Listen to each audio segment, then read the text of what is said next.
Olá, meus alunos. Hoje teremos a nossa última aula sobre aliancismo. Já caminhamos aí com 8 aulas e hoje nós faremos uma conclusão geral desse tema. Inicio dizendo que é muito importante a gente entender o porquê desta visão. Por que devemos olhar para a Escritura Sagrada e vê-la num todo coerente?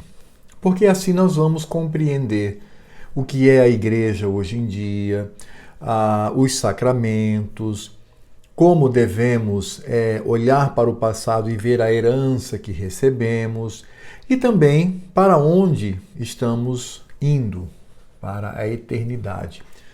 Por isso que é muito importante que a gente entenda isto. Eu vou falar sobre as fases, né? Seria uma rápida recapitulação para nós fixarmos bem aqui na nossa memória. Bem, quando nós olhamos para a história da humanidade, ela pode ser dividida em criação, o momento da criação, a queda, a redenção e a consumação. Então, esses 4 momentos devem ser colocados em toda a trajetória humana. Aliás, a visão reformada, ela vê o mundo desta maneira, vê o mundo nestas fases. E isso é importante para a nossa compreensão quanto ao conhecimento de onde viemos, o que somos e o que seremos no futuro. A parte da criação, nós vamos encontrar ali os mandatos de Deus. O homem não tinha pecado, né? Homem e mulher não tinham pecado. Deus então concede a eles mandatos, que é trabalho, obra. Eles deveriam trabalhar para a glória de Deus. Então há o mandato cultural, que é o trabalho, quando os nossos pais deveriam cuidar do jardim, principalmente o homem, não é, que é o provedor. À mulher cabia o trabalho de parto. Existia também o mandato social, que é o casamento e a procriação, né, família, instituição da família. E nós temos o mandato espiritual, que é o 7º dia e também o contato íntimo que eles tinham com o Senhor Deus. A palavra do Senhor nos diz que Deus os visitava no jardim. Aquilo era um momento de culto todo especial. Naquele momento, os nossos pais desfrutavam de uma presença toda especial de Deus, onde ali conversavam e também recebiam as devidas instruções. Bem, esse é o período em que não há pecado, mas aí os nossos primeiros pais, eles pecam. São tentados por Satanás, a serpente, e eles pecam. Então, o pecado separa a humanidade de Deus. E nós estávamos os nossos primeiros pais, porque eles são os nossos pais federal, eles são os nossos representantes federal. Por isso que estávamos todos lá em Adão e Eva quando eles pecaram. E aí, quando vem o pecado, o Senhor Deus elimina a chamada aliança das obras e agora inaugura a aliança da graça. A aliança da graça, ela inclusive começa em Gênesis 3:15, quando ali o Senhor Deus institui um povo, né? Existem 2 povos sobre essa terra. Aqueles que são identificados como descendentes da serpente, que são os ímpios, são os que morrem em seus pecados, e aqueles que são descendentes da mulher, porque estão em Cristo Jesus. São descendentes da mulher porque o Filho do Homem, Cristo, seria descendente da mulher. Então, nele, nós formamos a igreja do Senhor. E é em Gênesis capítulo 3, verso 15, e não em Atos, mas em Gênesis, que a igreja de Deus é plantada sobre essa terra, a igreja de Cristo, o povo eleito, que seria salvo pela obra do Redentor. Essa aliança da graça, ela não foi dada completamente aos nossos primeiros pais, mas houve um progresso na revelação desta aliança, que é o que nós chamamos de progresso orgânico ou fator orgânico. Isso significa dizer que a revelação da aliança, ela acontece como uma sementinha que é plantada e aquela sementinha vai desenvolvendo, desenvolvendo até se tornar uma planta. Ou quando nós temos uma única célulazinha, né, um zigoto que se torna um embrião, depois se torna um feto e aí nasce, e aí é criança, depois adolescente, adulto e atinge a sua idade adulta. É dessa maneira que a gente tem que ver a aliança da graça. Deus foi revelando esta aliança em dados momentos importantes da história da igreja, desde Adão e Eva. A primeira aliança é a adâmica, que é aquela em que Deus fala com os nossos primeiros pais e revela que esta igreja é um povo. Depois, então, vem o desenvolvimento, vem a aliança noética com Noé, quando ali nós temos um povo que é preservado, Deus vai preservar esse povo por causa da sua promessa em Cristo Jesus. Depois vamos para Abraão, e em Abraão nós temos uma nação. Então esta igreja é um povo preservado, que também é uma nação. Portanto, a partir de Abraão, toda esta igreja seria descendente dele. E aí essa descendência é uma descendência espiritual, é uma descendência em Cristo Jesus, porque Cristo descende de Abraão, então nós em Cristo também somos descendentes de Abraão, descendentes legítimos. É por isso que o Israel de Deus continua a existir, somos nós somos o Israel de Deus. Depois de Abraão, tendo essa revelação de que a igreja é uma nação, nós temos a aliança mosaica com Moisés, onde esta igreja possui uma lei. Então, esta igreja é um povo preservado por Deus, que também é uma nação em nosso pai Abraão, e essa nação possui uma lei. E essa lei, ela se resume nos 10 mandamentos. Então, os 10 mandamentos trazem a todo o fundamento da vontade de Deus para a sua igreja. Não terás outros deuses diante de mim, não farás para ti imagem de escultura, não tomarás o nome do teu Deus em vão, lembrar-se de santificar o dia do Senhor, honrar pai e mãe, não matar, não adulterar, não roubar, não usar a língua para falso testemunho e não cobiçar. Nós temos aí vamos dizer, o resumo da vontade de Deus e que pode ser sintetizada no amar a Deus sobre todas as coisas e ao próximo como a si mesmo. A lei do Senhor, a lei para a sua igreja. E aí nós temos a última manifestação até a vinda de Cristo, que é com Davi, é a aliança davídica, quando este povo preservado, que é uma nação, que descende de um pai, né, que é Abraão, e que possui uma lei, também é um reino, possui um rei.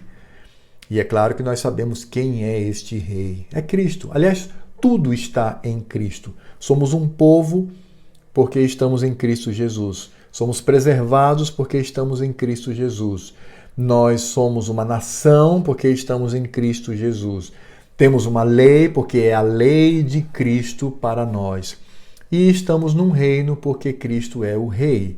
E nós estamos nele. Portanto, reinamos juntamente com ele. Nós também somos pequeninos reis em Cristo Jesus. E aí temos, portanto, todo o desenvolvimento da igreja no Velho Testamento. Chama-se Velho Testamento porque, neste momento, tudo o que acontecia eram tipologias, ou seja, eram práticas e pessoas que apontavam para Cristo. Então, quando você tinha o sacerdote, apontava para Cristo. O profeta apontava para Cristo. O rei apontava para Cristo. Todos os rituais do templo apontavam para Cristo. O próprio templo, o próprio tabernáculo apontava para Cristo. tudo aponta para Cristo, tudo no Velho Testamento. E as pessoas do Velho Testamento, todas elas, os eleitos de Deus, os descendentes da mulher em Cristo Jesus, são salvos, todos eles, por Cristo Jesus, pelo sacrifício da cruz do Calvário. É assim que devemos entender o Velho Testamento, que é esse período da aliança da graça, esse período da redenção. Tivemos a criação, queda, agora estamos nesse longo período da redenção, que vai desde Adão e Eva até a segunda vinda de Cristo. Aí Cristo vem. Nós temos a primeira vinda de Cristo. E com a primeira vinda de Cristo, inaugura-se os chamados últimos dias. Então nós vivemos, desde Cristo até hoje, até a sua segunda vinda, nós vivemos o que ficou conhecido como os últimos dias.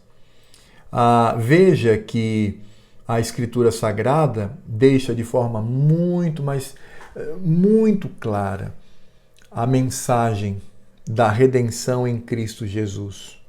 Aí o que acontece? Cristo vem, ele prega o reino de Deus, ele morre, ele é sepultado, ele ressuscita, passa um tempo com os seus discípulos e depois é elevado aos céus, e há a promessa que da mesma maneira como ele subiu, ele há de descer. E aí, neste período, entre a primeira vinda e a segunda vinda, que são os últimos dias, nós temos os sinais da segunda vinda. Então, há acontecimentos nesse intervalo que devem nos fazer lembrar a segunda vinda de Cristo. Apostasia, guerra, doenças, perseguição. Todos esses elementos, eles, quando acontecem, eles apontam para a segunda vinda de Cristo. São os sinais da segunda vinda de Cristo. Mas é claro que haverá um momento de uma grandíssima perseguição à igreja, que é chamada o momento da grande tribulação. Isso por quê? Porque quando Cristo vem e ele morre e é sepultado e ele ressuscita, vencendo, portanto, a morte pela mão do Pai, o diabo ele é recluso, ele é preso, por assim dizer. E o diabo ele está preso. Pastor Alfredo, então significa dizer que o diabo não atua, não tenta? Não, claro, ele tenta, mas ele tem limite. Ele tem um limite para fazer isto. Agora, vai existir um momento em que o diabo será totalmente solto. É muito próximo da segunda vinda de Cristo. O diabo será solto. E quando ele for solto, aí virá a grande tribulação. Ele se levantará, como diz o Apocalipse, como um dragão sobre a mulher, sobre a igreja. E aí vai tentar destruí-la a todo custo. É nesse período que a igreja será duramente perseguida. Nesse período surgirá o homem da abominação, surgirá o anticristo, a besta, e é claro que essas nomenclaturas, anticristo, a besta, a gente não sabe se é uma pessoa, um grupo de pessoas ou um estado mundial, não sabemos, mas ele surgirá. E ele certamente vai dominar o mundo com mão de ferro e vai perseguir a Igreja de Cristo de forma muito violenta, muito cruel. E aí então, quando estivermos como igreja vivenciando estes dias difíceis, Cristo virá. Cristo virá e aí nós, que estivermos vivos naquele momento, seremos transformados. Sempre, é claro que antes da nossa transformação, os mortos em Cristo, os eleitos, a igreja ressuscitará. Quando os mortos em Cristo, sua igreja ressuscitar, nós seremos transformados e vamos ter um encontro com Cristo nos ares. E daí vamos para o grande tribunal, quando também os ímpios ressuscitarão. Aí estaremos todos no grande dia do Senhor, o dia do juízo final, onde Cristo há de julgar e ele lançará os ímpios para o sofrimento eterno e ele colocará os seus em comunhão consigo. É aquilo que João Batista fala, né? A palha junta para ser queimada, mas o trigo é colocado no celeiro. Então, essa é uma linguagem joanina para mostrar, de fato, qual será a nossa condição neste dia. E aí virá a eternidade. Aí nós teremos novos céus, nova terra e vamos viver o dia do Senhor, o dia do descanso, o Shabat, o sábado, porque a palavra sábado significa descanso, por toda a eternidade. Hoje nós só temos o Shabat, ou o dia do Senhor, o dia do descanso, uma vez por semana. Lá será por toda a eternidade, quando veremos ao Senhor com os nossos olhos, quando nós teremos um corpo semelhante ao de Cristo e viveremos alegres, felizes, adorando a Deus e cultuando-o, olhando para Ele. Será um retorno absoluto ao que acontecia lá no Éden. Por isso que a gente vai entender algumas questões com relação à igreja de hoje. Por exemplo, os sacramentos. Nós temos batismo e Santa Ceia. Batismo e Santa Ceia, eles surgiram pela primeira vez como sacramento com Cristo? Não. O batismo, ele estava representado no Velho Testamento pela circuncisão. E ele foi o quê? Apresentado ao nosso pai Abraão, a marca da salvação, a marca da justiça de Deus. E que no Novo Testamento não precisa mais sangue, porque a circuncisão derramava sangue. No Novo Testamento não precisa mais, então é somente água. E a Santa Ceia, a Páscoa de Cristo, foi com Cristo? Não, foi lá com Moisés, quando a Páscoa foi sancionada, significando a passagem do povo da escravidão para uma vida livre em Cristo Jesus. E aí, claro, a Páscoa do Velho Testamento também derramava sangue. Um cordeirinho, ele era morto para ser comido num jantar litúrgico. Mas no Novo Testamento não. Pão e vinho substituem, não há mais sangue, porque Cristo morreu de uma vez por todas. Ele derramou o seu sangue de uma vez por todas por nós. Quer ver uma outra coisa também interessante? O culto solene. Por que Deus exige que a sua igreja se reúna no dia dele, no dia do Senhor, para cultuá-lo? Primeiro, esse culto solene, ele aponta para a comunhão do Éden antes do pecado, quando os nossos primeiros pais andavam com o Senhor, conversavam com ele e ouviam a sua instrução. Ora, o que é isso senão o culto solene? No culto solene, na parte da liturgia, nós temos o quê? Um diálogo, não é? O Senhor Deus fala pela leitura das Escrituras Sagradas e nós respondemos com a oração e com a música. Depois nós nos calamos e aí ouvimos somente a voz do Senhor pela exposição fiel da Escritura Sagrada. É por isso que culto solene, ele é único. Não existe outras modalidades de culto solene. O culto solene é aquele que nós realizamos no dia do Senhor, toda a igreja reunida. É claro que nós podemos cultuar ao Senhor em outros dias da semana, sem dúvida nenhuma, e termos a mesma alegria, culto em ação de graças, enfim. Mas a convocação do Senhor se dá no dia do Senhor, quando nos reunimos. E aí este culto que nós realizamos agora, que aponta para o Éden antes da queda, a comunhão perfeita dos nossos pais, aponta para o futuro. Porque lá no futuro, nós também estaremos em plena comunhão, estaremos ali ouvindo o Senhor e conversando com Ele. Daí a importância do culto solene. É por isso que todo culto solene é presencial. Não existe culto online, isso não existe. Como também não existem, as pessoas acham que às vezes uma cerimônia matrimonial é um culto. Não é. Até porque pela Igreja Presbiteriana do Brasil, quem casa é o Estado, é o casamento civil. Nós apenas nos reunimos para abençoar os noivos. Aquilo não é um culto.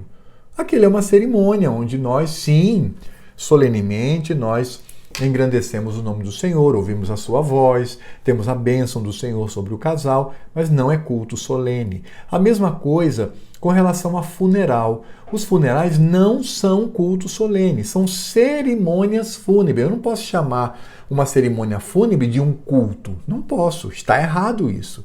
Porque o culto é o culto solene, o culto que nós realizamos na igreja, junto com os irmãos no dia do Senhor.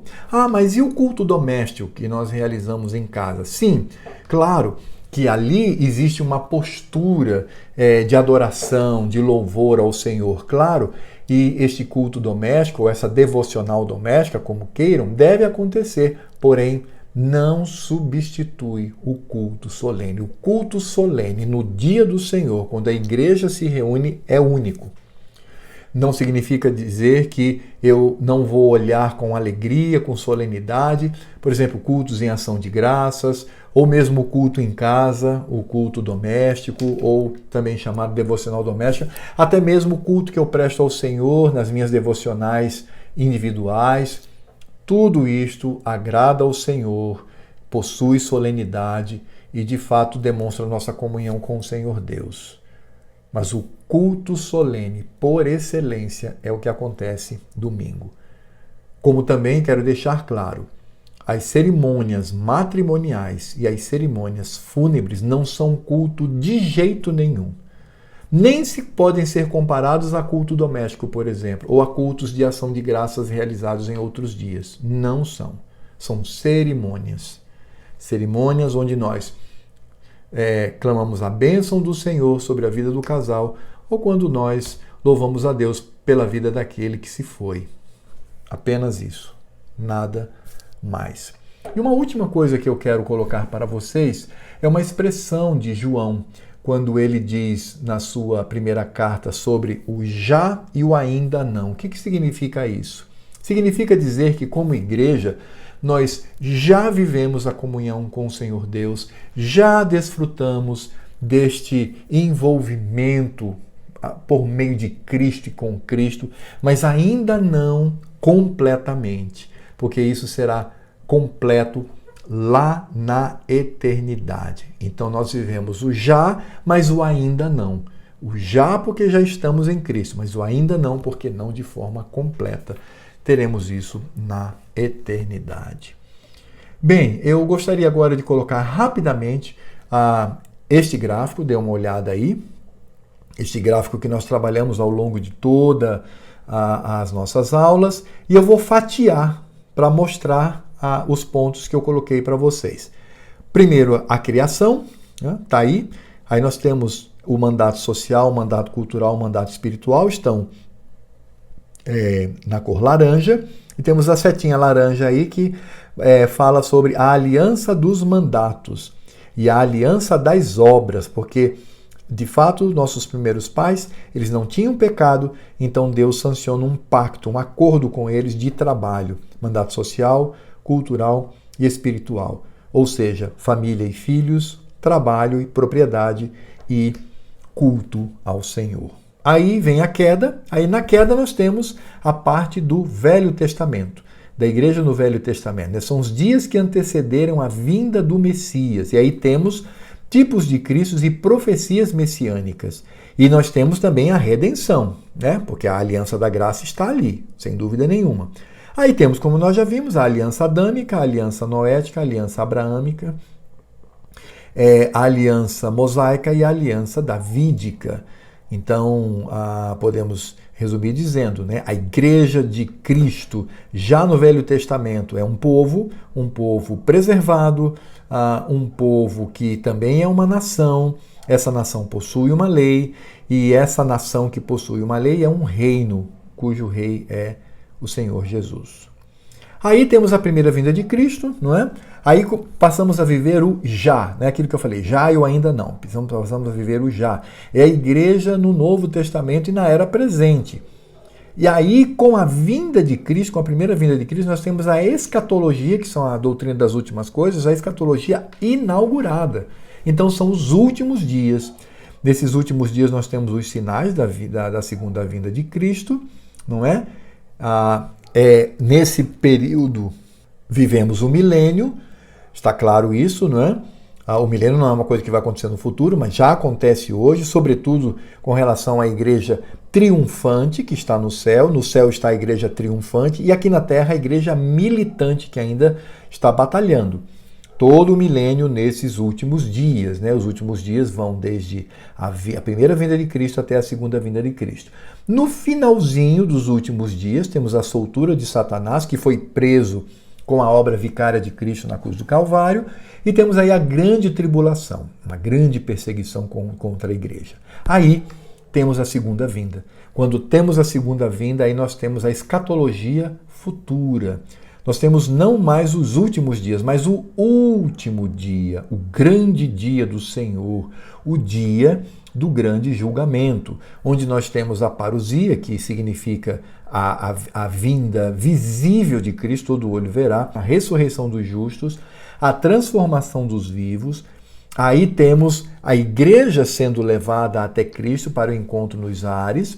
Aí nós temos, portanto, a ressurreição dos ímpios, o juízo final, e aí os ímpios irão para o castigo eterno e nós iremos para o desfrute eterno com o Senhor. E aí entra o dia eterno, o sábado eterno, o ainda não que agora se torna realidade. Novos céus, nova terra. Temos o descanso eterno, né? A glória de estar na presença do Senhor com um corpo glorificado. Então, aí, esse é o mapa que nós temos, Velho Testamento, Novo Testamento, dias atuais, o dia do juízo e a eternidade com o Senhor. E assim nós encerramos sobre o aliancismo.